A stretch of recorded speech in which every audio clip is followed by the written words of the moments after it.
touching light.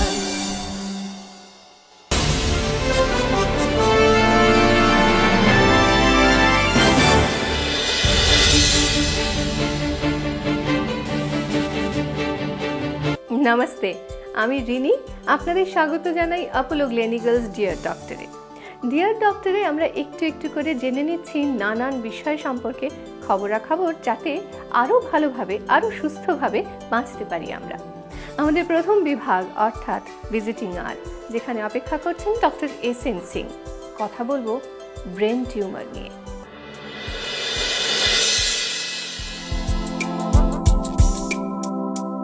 Dr. Singh, namaste and a warm welcome to Visiting Us. So my first question to you, brain tumor কি এবং সেটা কেন হয়? Brain tumour বলার আগে আমি একটু শর্টে একটা হেডের স্ট্রাকচারটা একটু বলি। হেড কনসিস্ট অফ মানে তৈরি হয় একটা স্কাল, তারপরে একটা বেশ স্ট্রং চাদর থাকে, সেটাকে বলা হয় ডিউরা ম্যাটার, তার মধ্যে ব্রেন থাকে, সেটা একটু সফট স্ট্রাকচার। এবারে তিনটে স্ট্রাকচার দিয়ে হেড তৈরি। টিউমারটা স্কাল থেকে আরম্ভ করে চাদর যেটা ব্রেনের উপরে থাকে তার মধ্যে হতে পারে, এবং ব্রেন সেল যেগুলো দিয়ে ব্রেন তৈরি হয় তার মধ্যে থেকেও টিউমার গ্রো করতে পারে। অ্যান্ড এই টিউমারগুলো ডিফারেন্ট নেচারে হতে পারে, হয়তো ম্যালিগনেন্ট হতে পারে, বেনাইন হতে পারে। এবার ডিপেন্ড করে কি কোন স্ট্রাকচার থেকে টিউমারটা তৈরি হচ্ছে, সেটার উপরে তার নেচারটা প্রগনোসিসটা ডিপেন্ড করে। এবার ব্রেন টিউমারটা হয় কেন, এটা হলো যে কোনো কারণে ব্রেন সেলগুলো বা ওই চাদরের সেলটা বা স্কালের সেলটা অ্যাবনর্মাল হয়ে যায়, তার মধ্যে কন্ট্রোল হারিয়ে ফেলে, অ্যান্ড তারা উইদাউট এনি কন্ট্রোলে বেশি এক্সেসিভ গ্রোথ করে। সেই গ্রোথটাকে আমরা বলি ব্রেন টিউমার। স্যার, এই যে কারণটা আপনি আমাদের বলে দিলেন, তো আর কি অন্য কোনো কারণ আছে? কারণ অ্যাজ সাচ স্পেসিফাই কোনো কারণ জানা নেই, কিন্তু আজকের যুগে রেডিয়েশন, এখন যেটা লেটেস্ট হচ্ছে যে মোবাইল ইউজ করা, জেনেটিক প্রবলেম, এইগুলো দু তিনটে কারণ, যেটাকে এখন স্পেসিফাই না করতে হলেও কিন্তু আমরা জানি যে যারা রেডিয়েশন বেশি হয়, মোবাইল যারা বেশি ইউজ করছেন। স্যার, এই যে মোবাইলের ইউজেজের কথাটা আপনি বললেন, যারা মোবাইল টাওয়ার্সের আশেপাশে থাকেন তাদেরও কি একই সমস্যা হতে পারে? তারই একই সমস্যা হতে পারে, কারণ এখনও ক্লিয়ার কাট কোনো স্টাডি আসেনি, কিন্তু সবাই বলছে যে এটাও এক ধরনের রেডিয়েশন, অ্যান্ড এটাও সেলকে ইনজুরি করতে পারে বা তাদের কন্ট্রোল লস করতে পারে। আচ্ছা স্যার, এবার খুব ইনফর্মালি আপনাকে জিজ্ঞেস করছি, and you may choose not to answer this question as well, কিন্তু ধরুন 10 বছর আগে যখন মোবাইল এতটা ইউজেজ এতটা কমন ছিল না, তখন যা আপনার স্ট্যাটিস্টিক্স বলছে এবং আজকে যেটা বলছে, ব্রেন টিউমার কি বেড়েছে? ব্রেন টিউমারে বাড়ার কারণ হচ্ছে দুজন, একটা পাবলিক অ্যাওয়ারনেস একটু বেড়েছে। অনেক জায়গায় আগে জানা যেত যে ব্রেন টিউমার হয়ে গেছে, লোকেরা দেখাতেই আসতে পারতেন না, বা সেরকম সেন্টার ছিল না যে পিক আপ করবে, কিন্তু এখন লোকের মধ্যে অ্যাওয়ারনেস বেড়ে গেছে। লোকেরা মাথা ব্যথা হলে বা অন্য কোনো সিমটম হলে সঙ্গে সঙ্গে ডক্টরের সঙ্গে কনসাল্ট করেন, তারপরে দেখা গেল যে এমআরআই করে সিটি স্ক্যান করে দেখা গেল ব্রেন টিউমার আছে। সেই হয়তো এই অ্যাওয়ারনেসের জন্য অ্যান্ড আমাদের ইনভেস্টিগেশন যে প্রসেসগুলো আছে তাদের বেটার অ্যাভেবিলিটি হয়ে গেছে বলে ব্রেন টিউমারটা আমরা এখন বেশি দেখতে পাচ্ছি। Sir, as a layman I want to ask you this question, যে কী কী সিমটমস আছে যেটা দেখলে আমার তক্ষুনি এই ব্রেন টিউমারের জন্য পরীক্ষা করা উচিত? কমন সিমটমসগুলো যেটা হয় যে হেডেক, অনেক হেডেক থাকে, যে সিম্পল হেডেক যাকে আমরা একটু মাইগ্রেন বলি, বা অন্য ধরনের টেনশন হেডেক, অনেক কারণ হেডেক। এটা one of the most common cause of brain tumour is headache. তারপর যদি কারোর পারসিস্টেন্ট ভমিটিং হতে থাকে, মাঝে মাঝে ব্রেন টিউমারগুলো ব্রেনের এমন জায়গায় থাকে, সিচুয়েটেড থাকে, সেখান থেকে আমাদের বডি ফাংশনটাও ডিরেঞ্জড হতে পারে। হেডেক বললেন, হেডেক তো আজকাল আমাদের মডার্ন ডে ফিনোমেনার মধ্যে পড়ে, ইনফ্যাক্ট আমাদের বন্ধুর মতোই হয়ে গেছে অনেকের। রোজ কারো রোজই হেডেক হয় because of work pressure or something else. But এই হেডেকটা কতদিন পারসিস্ট করলে পরে তখন we have to take?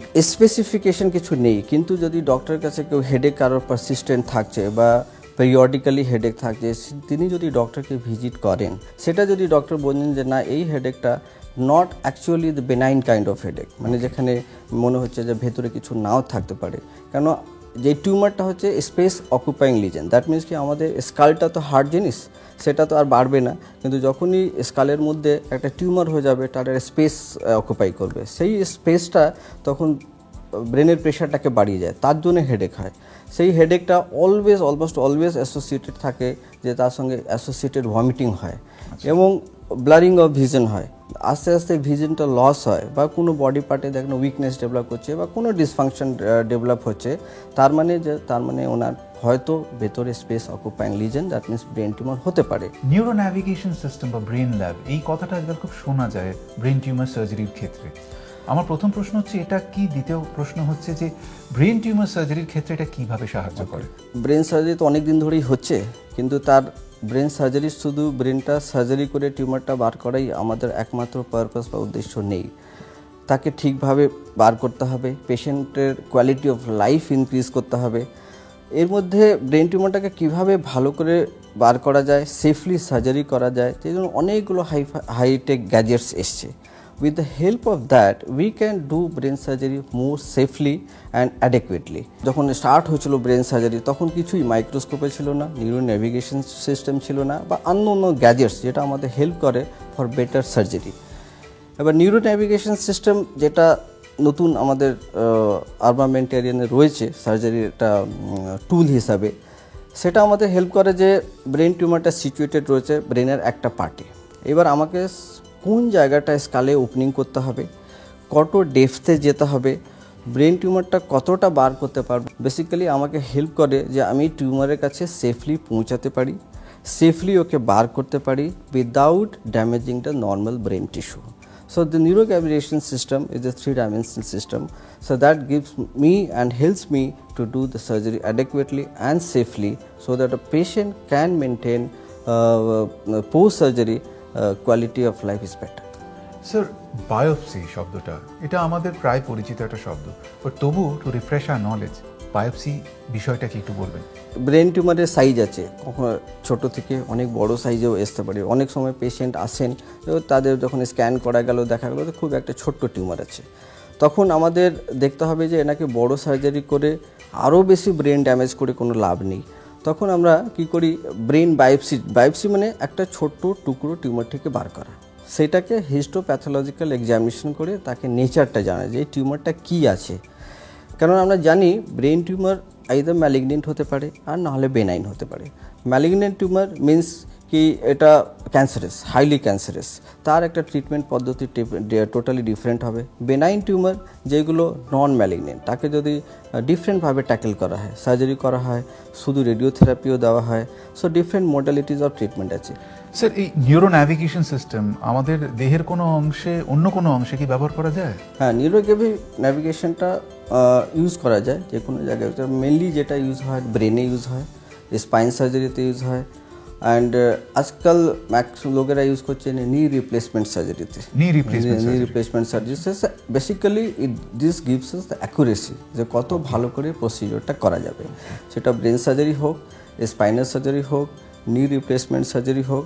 So basically neuro ন্যাভিগেশনটা হলে আমাদের টেকনিক্যালি প্রসিডিওরটা খুব সেফলি করা যায়। সো what is CUSA এবং এটা ওই brain surgery? Because see doing the brain surgery is idea is to minimize brain trauma, the normal brain injury prevention. Means I have to be inside the tumor and remove the tumor as adequate as possible so that the normal brain function is preserved. তখন কি হয়, আমাদের অনেকগুলো hi tech gadgets use করা হয়, যেরকম neuro navigation system আমাদের specify করলো যে এই জায়গাটাই সার্জারি করতে হবে। এবার ব্রেন টিউমারে যখন আমরা ভেতরে দেখলাম, তো ব্রেন টিউমার তো কনসিস্টেন্সি, তার হয়তো সফট হতে পারে, ফার্ম হতে পারে, হার্ড হতে পারে। তখন একটা নতুন ultrasonic aspiration, CUSA is basically ultrasonic aspirator. সেখানে আগে আমরা কি করতাম, সিম্পল সাকশন মেশিন দিয়ে টিউমারটাকে সাকশন করে বার করা হতো।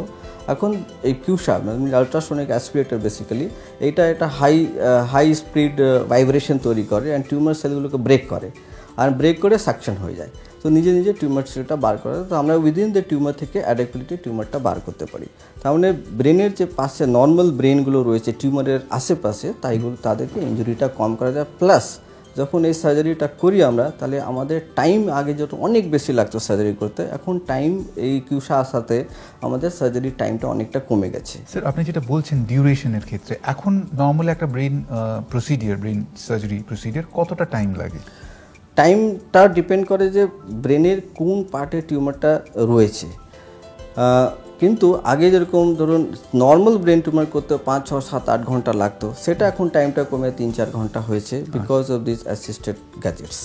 স্যার, এই প্রসিডিওর হবার পর একজন পেশেন্ট কত তাড়াতাড়ি নর্মাল লাইফে ফিরতে পারে নর্মালি? আমি আগেও আপনাকে মেনশন করলাম যে এই টিউমারগুলো আইদার বেনাইন হতে পারে, ম্যালিগনেন্ট হতে পারে। বেনাইন টিউমারগুলো যদি 50%, যদি আমরা রাফলি বলি তো 50% tumours benign, 15% malignant. Brain tumour যদি malignant as such is very highly malignant. In that case the life expectancy is খুব ভালো না। যেরকম আমরা কি একটা গ্লায়োব্লাস্টোমা বলি বা অ্যাস্ট্রোসাইটোমা বলি, যেই টিউমারগুলো হাইলি ম্যালিগনেন্ট টিউমার, ওই ক্ষেত্রে লাইফ এক্সপেক্টেন্সি ভালো নয়। কিন্তু একটা তো ব্রেনের স্কালের মধ্যে টিউমারটা স্পেস অকুপাই করে রেখেছে, পেশেন্টের হেডেক হচ্ছে, ভমিটিং হচ্ছে, কোনো নিউরোলজিক্যাল ডেফিসিট হয়ে গেছে, তো টিউমারটা যদি আমরা বার করে দিলাম তো পেশেন্ট যতদিন সার্ভাইভ করবে at least better quality of life নিয়ে সার্ভাইভ করবে। তো এই যে আপনি বললেন বেনাইন অ্যান্ড ম্যালিগনেন্ট, তো এছাড়া কি আর অন্য কোনো মানে ব্রেন টিউমার কি অন্য কোনো ডেসক্রিপশন দেওয়া যেতে পারে? না, brain tumour as such benign and ম্যালিগনেন্টই হয়, দুটোই ক্যাটাগরাইজ করা হয়েছে। কিন্তু অনেক সমাজে যে ব্রেনে একটা টিউমারের ধরনের কিছু জিনিস দেখা যাচ্ছে, সেটা ধরুন ইনফেকশনও হতে পারে, কারো টিবি হয়ে গেছে, সেটা একটা টিউমারের মতন দেখা গেছে। তো এই জন্যে যখন আমরা এগুলোকে বায়োপসি করি আমরা, আই এম সরি, আপনি ব্রেন টিবির কথা বলছেন? হ্যাঁ, ব্রেন টিবিগুলো যখন কি হয়, ব্রেন টিবি একটা টিউমারের মতন দেখা যাচ্ছে, সেটা আমরা স্ক্যানে দেখতে পারলাম যে একটা স্পেস অকুপাইং লিজন আছে। বেসিক্যালি সিটি অ্যান্ড এমআরআইতে যখন করি অনেকটা ক্যারেক্টার আমরা বুঝতে পারি যে এটা বেনাইন টিউমার হতে পারে, এটা এই জায়গা থেকে বেরিয়েছে। সেটা সিটি এমআরআই হচ্ছে স্পেশালিটি, যে আমাদের এরা গাইডেন্স দেয় যে এই টিউমারটা এই স্ট্রাকচার থেকে বেরিয়েছে, এটা এই ক্যারেক্টার বা নেচার হতে পারে। স্যার, বাচ্চাদের ক্ষেত্রে what are the most common brain tumours? Brain tumour newborn থেকে নিয়ে যে কোনো এজ গ্রুপে হতে পারে। আচ্ছা, বাচ্চাদের টিউমার যদি আমরা ওই ব্রেনের স্কালের ভেতরে ব্রেনের স্ট্রাকচারকে ডিভাইড করি তো দুটো কম্পার্টমেন্ট থাকে, একটা আপার কম্পার্টমেন্ট, একটা lower compartment for layman's term. And বাচ্চাদের ক্ষেত্রে দেখা গেছে যে ইনফিরিয়ার কম্পার্টমেন্ট মানে লোয়ার কম্পার্টমেন্টের টিউমারগুলো ভেরি কমন। তার মধ্যে একটা টিউমার যেটা খুবই হাইলি ম্যালিগনেন্ট হয় সেটাকে বলা হয় মেডুলোব্লাস্টোমা। এই টিউমারগুলো হাইলি ম্যালিগনেন্ট টিউমার, বাচ্চাদেরই খুব কমন টিউমার। এই টিউমারের বাচ্চারা usually headache, vomiting, vision disturbance নিয়ে, গেট অ্যাটাক্সিয়া মানে হাঁটা চলা ইমব্যালেন্স নিয়ে এটা নিয়ে প্রেজেন্ট করেন। কিন্তু যে কোনো টিউমার মানে আইদার বেনাইন হোক, ম্যালিগনেন্ট হোক, সব কিছু টিউমারই বাচ্চাদের হতে পারে। এটা আমরা ডিসাইড করি কি কোন জায়গায় হয়েছে। আমরা স্ট্যাটিস্টিক্যালি জানি যে কোন টিউমারটা কোন জায়গাটা হলে ওটা ম্যালিগনেন্ট হবে, ওটা বেনাইন হবে। কিন্তু যখন বাচ্চাদের অনেক ধরনের বেসিক্যালি বাচ্চাদের টিউমারগুলো ম্যালিগনেন্টই হয়। স্যার, আমি আমার শেষ প্রশ্নে চলে আসছি। সেটা হচ্ছে যে brain tumour surgery is one of the most complicated procedures that the medical science has to do. তো keeping the global perspective in view, আজকের দিনে পশ্চিমবাংলায় দাঁড়িয়ে আমরা কি জায়গায় আছি? এ বি হচ্ছে যে এই success rate of brain tumour সার্জারিটা কতটা? Good question. বেসিক্যালি সার্জারি যখন ব্রেন টিউমারটা আজ থেকে হচ্ছে না, অনেক দিন ধরে সার্জারি করা হচ্ছে। অ্যান্ড ওভার দ্য টাইম নতুন নতুন টেকনিক, নতুন নতুন গ্যাজেটস, নতুন নতুন হেল্পিং হ্যান্ডস এইসব যখন পাওয়া গেছে, অ্যান্ড অ্যাট দিস মোমেন্ট এখানে আমাদের কলকাতায় বলতে পারি, স্পেশালি আমার হসপিটাল অ্যাপোলো হসপিটাল বলতে পারি যে ব্রেন টিউমার সার্জারি করার জন্যে যেই জিনিসগুলো দরকার আর যেই টেকনিক্যাল এক্সপার্টাইজগুলো দরকার ওগুলো সবই আমাদের কাছে আছে। সো এখন আগে পেশেন্ট যখনই ব্রেন টিউমার হতো কলকাতা থেকে বাইরে চলে যেতেন, হয়তো সাউথে বা নর্থে, যেখানে ওই জায়গাটায়, বিকজ কি সার্জারিগুলো ওখানে বেটার হয়, বিকজ ওখানকার ইনফ্রাস্ট্রাকচার তখন বেশি ছিল। কিন্তু এখন আমাদের কলকাতায় এখন আমাদের অ্যাডেকুয়েট ইনফ্রাস্ট্রাকচার আছে, এর চেয়ে ভালো ইনফ্রাস্ট্রাকচার তার মানে নেই যে অন্য জায়গায় আছে আমাদের কাছে নেই। আমাদের কাছে infrastructure at part with anywhere else in the world. So we can now do any surgery, any brain surgery in this part of the country. And the success ratio? And success rate, I told you very well, it is at par with the standard, global standard. Thank you very much, Dr. Singh. আপনি এত complicated একটা procedure এত সহজভাবে আমাদের বুঝিয়ে দিলেন যে আমি এবং আমাদের দর্শক দুজনেই খুব লাভবান হলাম। আপনাকে আন্তরিক ধন্যবাদ জানাই ডিয়ার ডক্টরেট টিমের সকলের তরফ থেকে। Thank you very much for being at Dear Doctor visiting us, and I wish you all the best. Thank you, sir. Visiting আওয়ারে কথা হচ্ছিল ব্রেন টিউমার নিয়ে। হ্যাঁ, বিষয়টি শুনেই আমাদের অনেকের মনে ভয় ধরে যায়, কিন্তু এই বিষয়টিকে নিয়ে আরও একটু যদি বিশদে জানা যেত তাহলে হয়তো অনেক পরিস্থিতি মোকাবিলা করা আমাদের জন্য সহজ হতো। আসুন ফেসিলিটিসেও বরং এই বিষয়টি নিয়ে আরও কিছু খবরাখবর জেনে নিই।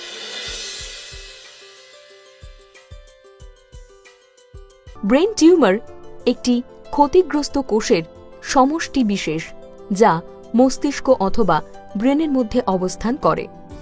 ব্রেন টিউমার সাধারণভাবে মস্তিষ্কের কাজে বাধা প্রদান করে এবং এটি প্রাণঘাতীও হতে পারে যদি সঠিক সময় তার চিকিৎসা না করানো হয়। ব্রেন টিউমার দু ধরনের হয়। এক, ম্যালিগন্যান্ট। এই ধরনের টিউমার ক্যান্সারাস হতে পারে এবং মস্তিষ্কের নানান অংশে ছড়িয়ে পড়তে পারে। 2, বিনাইন। এই ধরনের টিউমারগুলি ক্যান্সারাস নয়, অর্থাৎ মস্তিষ্কের মধ্যে ছড়িয়ে পড়ে না, কিন্তু এটিও মস্তিষ্কের কাজে বাধা প্রদান করে। ব্রেন টিউমারের লক্ষণগুলি হল মাথা ব্যথা, হার্টবিট এবং নিঃশ্বাসের গতির হঠাৎ পরিবর্তন, শরীরের বিভিন্ন অঙ্গের দুর্বলতা, মানসিক ভারসাম্য হারানো, জ্ঞান হারানো। অপারেশন অথবা সার্জারির আগে রোগীকে জেনারেল অ্যানাস্থেশিয়া দেওয়া হয়, যার ফলে রোগী অপারেশনের সময় ঘুমিয়ে থাকেন। রোগীর নিঃশ্বাস নেওয়ার সুবিধের জন্য ভেন্টিলেটর পদ্ধতির প্রয়োগ করা হয়। অপারেশনের সময় বা পরেও রোগীর যাতে কোনো রকম ইনফেকশন না হয় তার জন্য রোগীকে ইন্টারভেনাস লাইনের মাধ্যমে অ্যান্টিবায়োটিক দেওয়া হতে পারে। রোগীর মাথাটিকে অপারেশন টেবিল সংলগ্ন অপারেটিং ফ্রেমের মধ্যে রাখা হয়। অপারেশন বা সার্জারির আগে রোগীর মাথাটিকে ভালোভাবে পরিষ্কার করা হয় এবং অপারেটিভ ফিল্ডের চারপাশে স্টেরাইল ড্রেপস রাখা হয়। টিউমারটিকে অবস্থান অনুযায়ী মস্তিষ্কে ক্ষতর বা ইনসেশনের সৃষ্টি করা হয়। মাথার ডান অথবা বাম দিকে অপারেশনের ক্ষতচিহ্ন যাতে পরে না দেখা যায় তার জন্য ক্ষতটিকে হেয়ার লাইনের মধ্যেই করা হয়। তারপর নিউম্যাটিক ড্রিল ব্যবহার করে স্কালে ছিদ্র করা হয়। ডিউরাটিকে উন্মোচিত করা হয়। এই ডিউরা নামক পর্দাটি মস্তিষ্কের চারপাশে বেষ্টন করে থাকে। তারপর ডিউরার অংশটিকে এক পাশ থেকে কেটে ফেলে মস্তিষ্কটিকে উন্মোচিত করা হয়। এরপর মস্তিষ্কের টিউমার ও ক্ষতিগ্রস্ত অংশটিকে বাদ দেওয়া হয়। তারপর ডিউরাটিকে আবার আগের জায়গায় ফিরিয়ে আনা হয়। সব শেষে স্কালের কাটা অংশটিকে স্ক্রুয়ের মাধ্যমে আবার আগের জায়গায় লাগিয়ে দেওয়া হয়। ভিজিটিং আওয়ার এবং ফেসিলিটিসের পর এবারের বিভাগ দ্য ট্রুথ অ্যাবাউট। প্রতিদিনের মতোই সেখানে থাকছে স্বাস্থ্য, হাসপাতাল এবং চিকিৎসা পরিষেবা নিয়ে নানান জরুরি খবর। আর আমাদের সঙ্গে থাকছেন doctor Rupali Basu.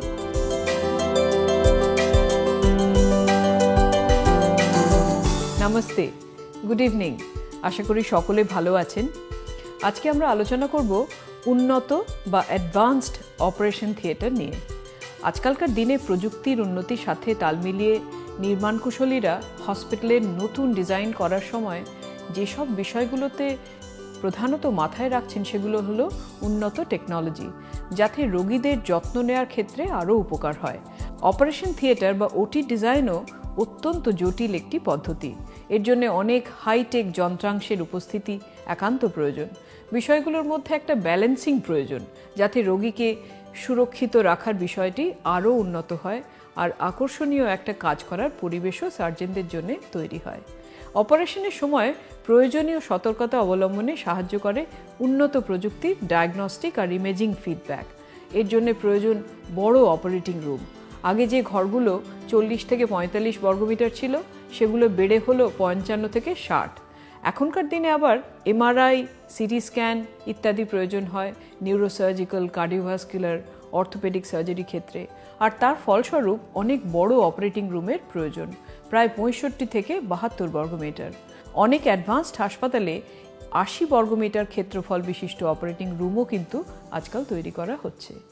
Imaging equipments যেমন 3D rotational angiography, C arm, computerised navigation system, intravascular ultrasound আর রোবটিক টেকনোলজি এইসবের সাহায্যে আরও নিরাপদে সার্জারি করা যায়। ডিজাইন টিমের কাছে প্রধান চ্যালেঞ্জের বিষয় হল ওটি infection control. Laminar flow, UV রে ছাড়াও আরও উন্নত প্রযুক্তিকে ব্যবহার করে আমরা ওটি ইনফেকশন কন্ট্রোল করি। প্যাক সিস্টেমে ইমেজ ব্যবহৃত হয়, তাতে সমসাময়িক চিত্রগুলোকে আরও তুলনা আর পুনঃবিবেচনা করা যায়। এগুলোকে একটি ফ্ল্যাট স্ক্রিন টিভি প্যানেলের মাধ্যমে ডাইরেক্টলি ওটিতে পাঠানো হয়। তাছাড়া ফ্রোজেন সেকশন রয়েছে। অপারেটিং রুম প্যাথোলজি আর রেডিওলজির মাধ্যমে যোগাযোগ স্থাপনের ফলে সময় উপযোগী আলোচনার একটা নতুন পথ উন্মোচিত হয় এবং অন্যান্য মেডিকেল এক্সপার্ট সেই আলোচনায় অংশগ্রহণ করে এবং তাদের মূল্যবান মতামত প্রদান করতে পারে। ডিজাইন টিমের আরেকটি চ্যালেঞ্জ হলো অনুরোধ অনুসারে বিভিন্ন বিভাগের মধ্যে আইটি বা ইনফরমেশন টেকনোলজি যোগাযোগ স্থাপনের ব্যবস্থাটিকে সঠিক এবং নির্ভুলভাবে করা। তাই বর্তমান ডিপার্টমেন্ট স্পেসিফিক ডেডিকেটেড ওটি তৈরির দিকে জোর দিচ্ছে প্রতিটি বড় হাসপাতাল, যেমন কার্ডিয়াক ওটি, ট্রান্সপ্লান্ট ওটি, অর্থো ওটি, নিউরো ওটি ইত্যাদি। তাই একই ওটিতে সব সার্জারির দিন আজ শেষ। স্পেশালাইজেশন আর সুপার স্পেশালাইজেশনের যুগে মডার্ন আর অ্যাডভান্সড ওটির ভূমিকা সত্যই অপরিহার্য। আজ এই পর্যন্ত, আবার দেখা হবে আগামী সপ্তাহে। নমস্তে।